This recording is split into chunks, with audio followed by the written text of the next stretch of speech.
Well, welcome, Viking students and families. My name is Mr. Allen. I'm the new college and career counselor at Inglemoor.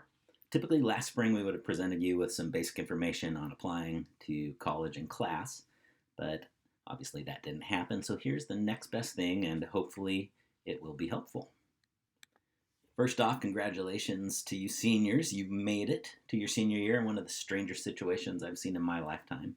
We just want you to know that we're here to support you throughout this year and in figuring out your next steps after you leave us, especially as it pertains to applying to college. In this presentation, I will be covering application types and timelines, as well as the different components of the application process. It's a different application process for community or tech schools and four-year schools. You'll find applications for all schools on their websites. Many four-year schools use different application platforms such as Common App or Coalition. The beauty of these is that you can fill out one application that can be sent to many schools. Common App covers the most institutions and is a more user-friendly platform. So some schools, like the University of Texas, will accept more than one type of application. They do both Common App and the Coalition. But when Common App is an option, we want you to use it. Trust me, it is better for everyone. As I mentioned, the two-year community colleges or tech schools have a different application process. One major difference in the application process between the two and four-year schools is that a two-year school isn't considering acceptance or denial, but is more looking at placement. Anyone over the age of 18 is eligible to attend a two-year institution, but they will want you to either take a placement exam or use another approved item like your Smarter Balance scores to determine your placement level. There are no outside testing requirements like the SAT or ACT, and they don't require a transcript or a letter of recommendation for the vast majority of programs. Registration doesn't happen until spring, typically March through May, so there's nothing you need to do at this time other than look at the different schools, see what programs they offer, and decide which seems to be the best fit. And there's a web address on this slide that will take you to all the community and tech schools in the state of Washington. So as you know, there are requirements for entrance into a four-year institution, and we've gone over these every year, but here we go one more time. So the CADRs, the College Academic Distribution Requirements, what you need to apply to a four-year school are 4 credits of English, 3 credits of math through Algebra 2, and this is the minimum requirement. So the more competitive the school, kind of the higher expectations that there will be on particularly how far you proceed in math. For instance, the University of Washington is pretty difficult to get into if you haven't taken math at least through some version of pre-calculus. You'll need a senior year math-based quantitative course. So again, we encourage you to take math your senior year. But if you don't, a class like physics or chemistry can also meet that requirement. You need 2 credits of science. One must be algebra-based. And most of our science courses are algebra-based, but if you have a question, please ask. You need 2 years of a world language, or 2 credits of a world language. And they do need to be in the same language. Social studies, 3 credits, and fine arts, 1 credit. And the expected pathway for graduation in the North Shore School District has you meeting all these requirements. So unless you've deviated from that, if you've gone on the standard pathway for graduating at Inglemoor, you will have met the minimum CADRs or college entrance requirements. So the application for the four-year college has a few more steps. First, you're going to access the application online through the college's website. And if they use a platform like Common App, they will direct you to that platform from their website. Second, you'll determine if you need a transcript and order it through the approved channels. Third, if you took the SAT or ACT, you will need to request that they send the scores to your schools from the testing agency. We do not send the test scores from Inglemoor, and this isn't going to be a requirement this year at most colleges, but if you have scores, you can send them. And then fourth, see if you need letters of recommendation from teachers and or your counselor. Most state schools are not going to require a letter, and the majority of private schools are at least going to want teacher recommendations. Okay, we have a number of components that may or may not be a part of your application process. There's one, I've just mentioned transcripts, and we'll be touching on that a bit more later in the presentation. I also mentioned letters of recommendation. There are two types of recommendation letters, one for teachers and the other for counselors. And colleges are looking for different information from both. For the teacher letter of rec, colleges are wanting to know what type of student learner you are, your strengths as a student, how did you conduct yourself behaviorally and academically in class. So it's best to choose a teacher you feel can speak to both your academics and character as they saw you in class. You'll want to give your teachers at least a month to write your letter, so you should be asking now. And when you ask, have a list of schools and a resume or a list of activities to provide your teacher. And also ask if they need anything else from you. These letters are a lot of work, and we have a lot of college-bound students, so we do ask that you don't ask for more letters than you need. If you only need one teacher recommendation, we would suggest that you ask someone who taught a class aligned with your expected college major. For instance, if you were applying to engineering programs, you might want to ask a math or physics or chem teacher. If you need two letters, try to get one in a STEM-related field and one from the humanities. Please do not ask for a letter unless you know you need it. Teachers, and then the teachers are able to upload their recommendations directly to the application platform or college website. Okay, essays. There is a ton of advice out there on the web about writing a good essay. In fact, I would say probably too much. There are so many ideas you can get paralyzed before you even start. So here's what I have found are the most important and general tips to writing a good essay. First, no matter what the question is asking, the theme is you. When you are finished with your essay, you should be asking the question, what has the college learned about me from this essay? For instance, you might get a question about a person or event that has impacted you. If you have a 600-word essay, you don't want to spend 400 of those words describing your grandmother who you respect or the setting of your summer mission trip. As wonderful as they may be, the college doesn't want to know those things. Spend your words talking about how they have changed you. Second, and you all know this, proofread, proofread, proofread, and then have someone else proofread. Another value of having someone else read your letter, particularly someone even who may not know you that well, is that they can give you feedback on what they learned about you in that letter, and you can ascertain whether that is what you want the college to understand about you. And that can be very valuable. And third, write in your own voice and style. Be yourself. If you're funny, it's okay to be funny. But don't make your first attempt at humor your college essay. And if your style is poetic and descriptive, that's great. But if it's not, try not to be too flowery. Again, just be yourself. College admissions is not an automated process. It is very human. The admissions counselors are people who read through thousands of essays. And they aren't reading to keep students out, but to find students they believe are going to be a good fit. So honesty about who you are and what you are wanting is very important for you to find a good match. If you're trying to be someone you're not because you think you want to go to a school and you think that that's what they want, you might find yourself at a school that isn't such a great fit. Okay, the SAT and the ACT. We've had lots of questions around testing. I've spoken with several colleges across the nation and have not heard of any that will be requiring the ACT or SAT. As said in this little blurb from the National Association for College Admissions Counseling, colleges will not need test scores to make admissions decisions, and that test optional truly means test optional. This is both for admissions and merit money. Until we see testing come back in a way that is readily available for all, I don't see this changing. Colleges are very concerned with equity and will not want to foster a situation that discriminates against students who do not have the resources to find a way to test.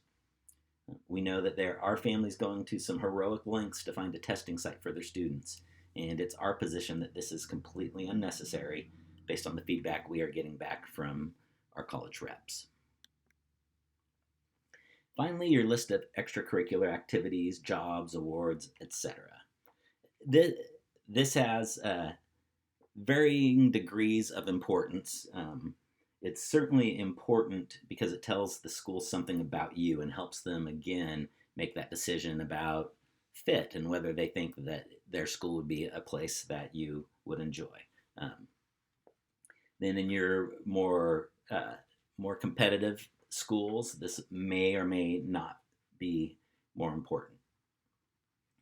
I know students worry a lot about that there isn't enough stuff on the list. It's not really about quantity, it's more about quality and just what it reflects, how it reflects you.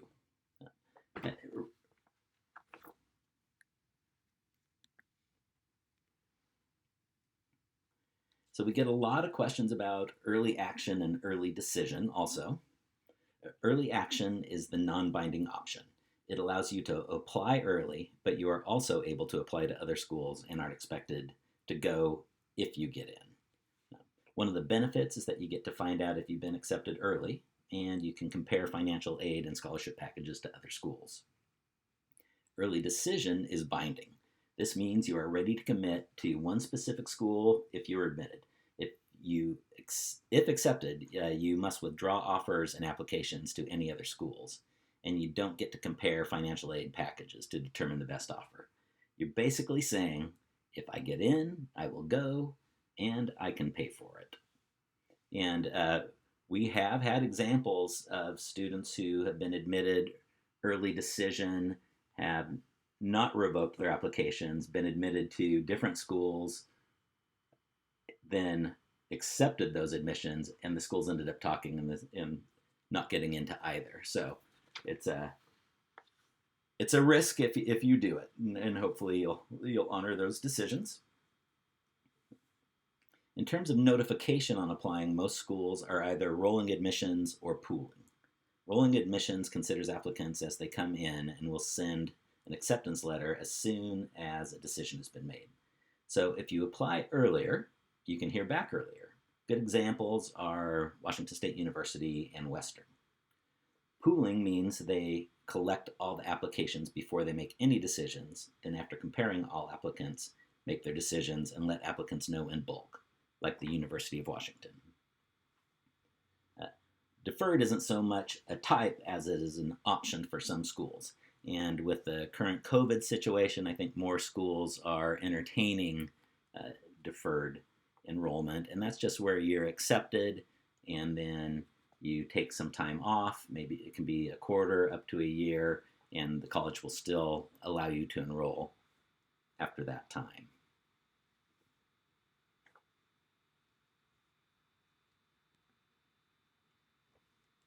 This slide gives you some basic info on the deadlines for our state schools, and they are fairly similar to the range of admission dates we see across the nation. Do note that if you're applying to UW Seattle, you should be working on it now, and if you haven't started, get started. The other deadlines provide a larger cushion. However, if students apply earlier to schools like Wazoo and Western, you get to find out earlier if you're admitted.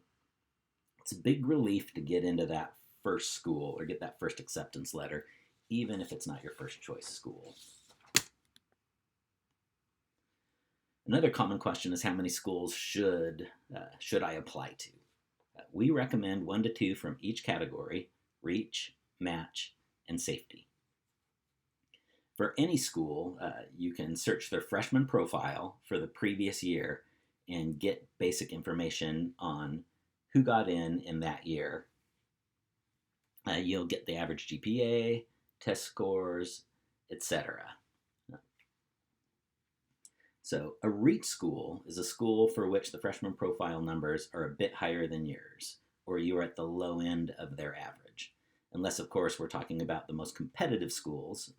If you have a 4.0 GPA, have taken the hardest classes, and are a national merit semifinalist, Stanford is still a REACH school. So those are examples of where your list of extracurriculars will really be important because most of the students who are applying have super high numbers in those other categories. A match school is one in which your numbers fall solidly in the freshman profile, and it would be expected that you would get in. And then a safety school is where your high school performance easily matches the freshman profile. And in Washington State, we have several schools that can be easily determined to be safety schools because they have guaranteed admission for certain GPAs if the student has met the minimum qualifications for entering a four-year university. The CATRs, which we've already explained that you have if you're graduating on the directed path from the district. So Washington State University guarantees admission for a 3.5 or higher. Both Central and Eastern have the same guarantee for a 3.0 or higher. By definition, you really don't need to apply to more than one safety school. One other thing I want to mention about looking at the freshman profile, there are schools like Seattle Pacific University where you would look and see that their average GPA for the student coming in is very high because typically good students are applying to that school. You can also look at their admission rate because you will also see that they do admit a high percentage of the students that do apply. So look at both those things because let's say you have a 3.2 GPA and they're saying 3.7 was the average for the last freshman class. You still are likely to get in based on the fact that they do accept a large percentage of their applicants.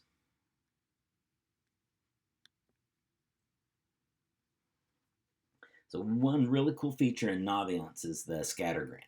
The scattergram shows prospective college students how their peers at their high school fared with individual colleges and universities and helps provide a sense of how you can expect to perform in the admissions process.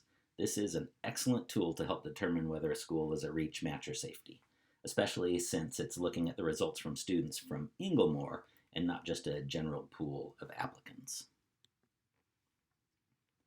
Okay, the counselor letter of rec goes in conjunction with the secondary school report and school profile. Those are documents that colleges will ask us for to give the basic demographics and breakdown of our school, what we offer, the rigor of our coursework, and those types of things. The counselor letter of rec serves two main purposes. One is to speak more broadly on a student's activities and character in a school and community context.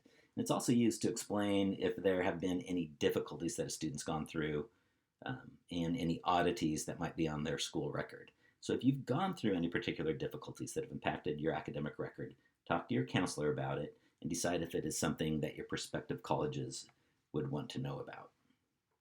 An email is sent to all seniors with a link to the counselor letter of rec form and instructions. Because we do have such a high percentage, again, of students who attend four-year universities, we get a lot of requests, so counselors do also want 20 school days to process. And this also means that if you have a January 1st deadline, you really should submit your request prior to the Thanksgiving break. If the college wants an official transcripted application, there are basically two ways. If they're using Common App or Coalition, the transcripts will be sent digitally by the counselor. When they fill out the report, they will send your transcript. Any other transcripts that are needed should be requested through Naviance and will be sent out by our office manager, Becky Goodman. This is just a slide showing some of the resources provided in the College and Career Center. Hopefully we'll be open and you can come in and check them out one of these days. One of the great advantages of being an Inglemoor student is that colleges like us and they want you. So this means we get a robust list of colleges who visit IHS every year to inform and recruit our students. You should receive an email every 2 weeks or so with updated visits, but we're getting new colleges signing up daily, so we recommend you check your Naviance account a couple of times a week to see if there are new schools that you might be interested in. And then you register for all the college visits through Naviance. Managing your stress, easier said than done, particularly this year. But one thing that will really help is get your college applications done. The earlier you get them done, the earlier you may hear from You're rolling admissions colleges. Getting that first acceptance letter feels good, again, even if it isn't your first choice. And it's super easy to procrastinate these college applications. You're having to do something you've never done before, and it isn't fun. But you will feel so good to have them completed. And start with the easiest one. Just get the ball rolling. But it will do a lot to minimize stress and anxiety. Here are a couple other links and things that will be available for resources and help. There are free virtual college fairs going on all the time, both the Pacific Northwest Association for College Admission Counseling, which will cover more of our local colleges in the Northwest, obviously, and the National Association for College Admission Counseling are great resources for college fairs and to learn about different schools, what they have to offer. And finally, here is all the contact information for your counselors. You getting into college is a major part of why we do what we do, and we are happy to help. So please, please, please reach out if you need any assistance, or have any questions. So thank you very much, and have a great day, Vikes.